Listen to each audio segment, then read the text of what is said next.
So, there's a little primer on the politicization of science. Let's talk about Insite.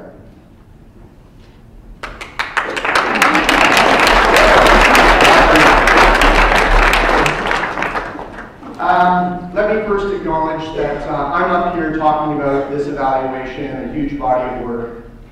And in fact, I'm a member of a large team who has produced this work. In particular, I'd like to especially acknowledge my colleague Evan Wood, who has worked tirelessly on this evaluation, but also our director, Julio Montana, and my colleagues Mark Tyndall and Will Small, who you're lucky to have Will here today to speak as well.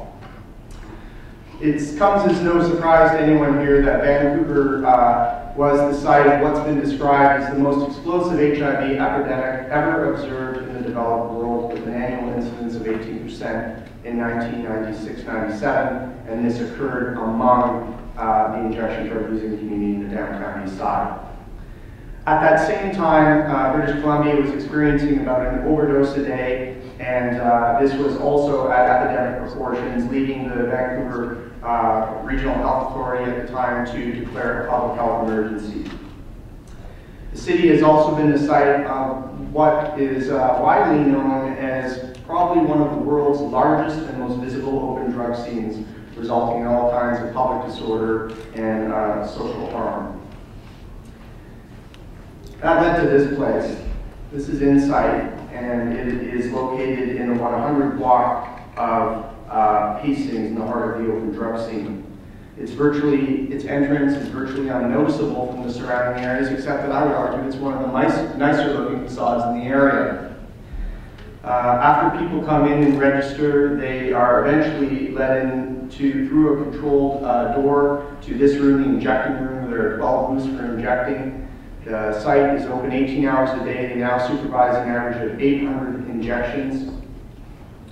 People their injections are supervised by a nurse and other support workers who provide a range of supports from safer injecting education to counseling and referrals. And there's also an addiction counselor who works in another area, which we'll talk more about, who provides a great number of referrals to external services.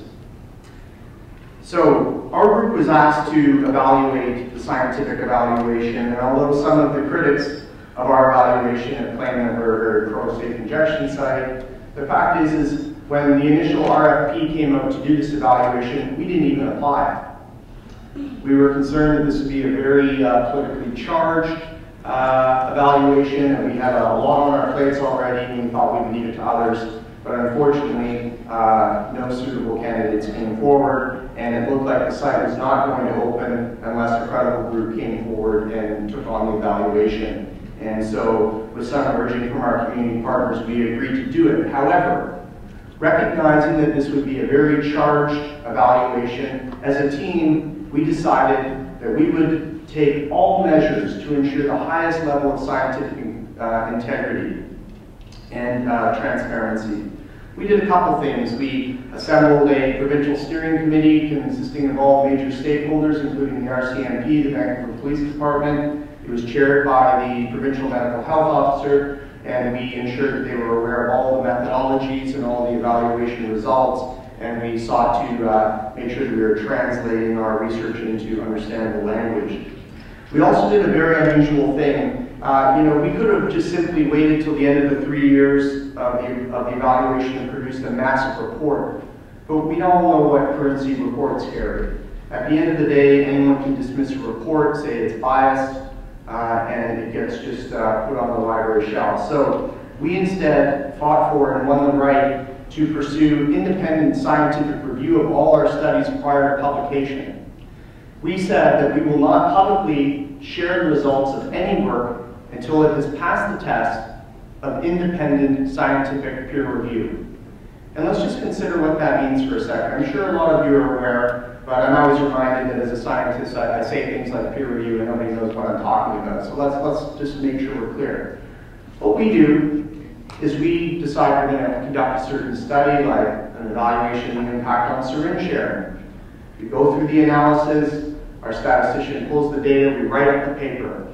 We then submit it to a journal. The journal editors look at it, they decide whether it's worthy of peer review. Then it gets sent out to an anonymous group of experts in our field. So they pick the top international experts in our field, they review our paper. They submit their reviews to the journal looks at those reviews, then they pass them off to a statistical editor. The statistical editor for the journal will use the numbers in our paper, make sure everything's right, and then they decide whether our paper is worthy of an opportunity to resubmit after revisions are made. And so at that point, we get the reviews back, we revise our papers, we consider all the comments, we submit it and hope for the best. The editors look at those revisions and they decide whether it's worthy of publication in their journal. We get accepted or we get rejected. We also took the step of adhering to the training criteria for the transparent reporting of non-randomized designs. And what we did was we actually published our evaluation methodology in an open access journal. This is available online, and it gives full details of the evaluation approach. Again, trying to maximize transparency. But before the evaluation had even produced any results, the politics had already started. And unfortunately, we had very early on a visit from the US drug czar, who declared before any results were available that Insite was nothing other than state-sponsored suicide.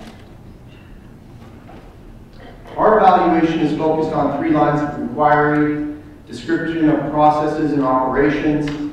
We've also sought to determine evidence of positive health and community benefits. And because many people were concerned that Insite would somehow lead to adverse consequences such as enabling drug use or people taking more risks, we sought to evaluate whether it was having any adverse health and community impacts.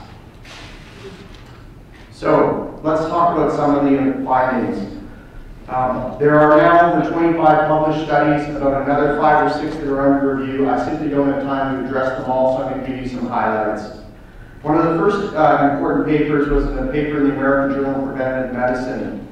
Whenever you start an innovative initiative, health service, you got to make sure it's attracting the right people. If you set up a site service like Insite and healthy people come and all the high-risk people don't, you can't expect much impact.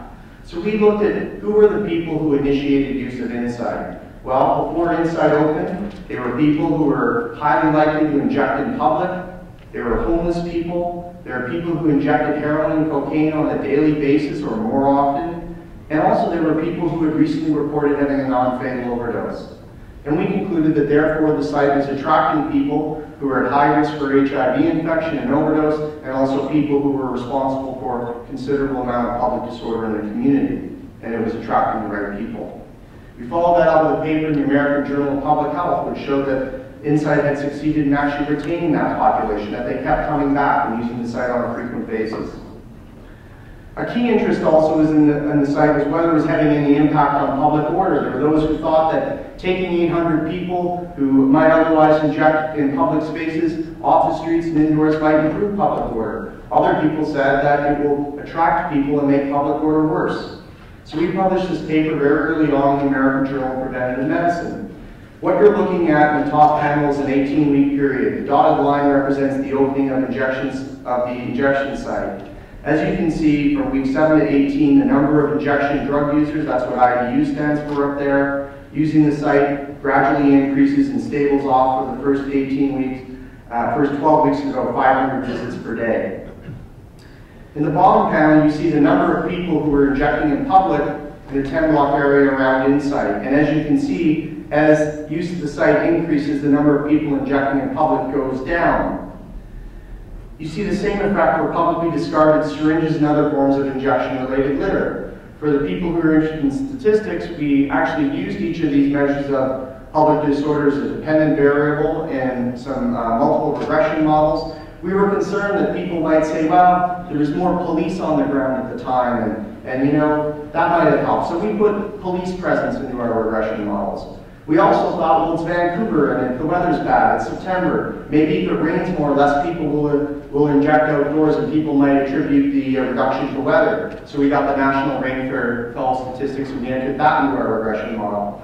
And guess what? The use of Insite had an independent effect on reductions of every measure of public disorder after adjusting for the effects of policing and rainfall.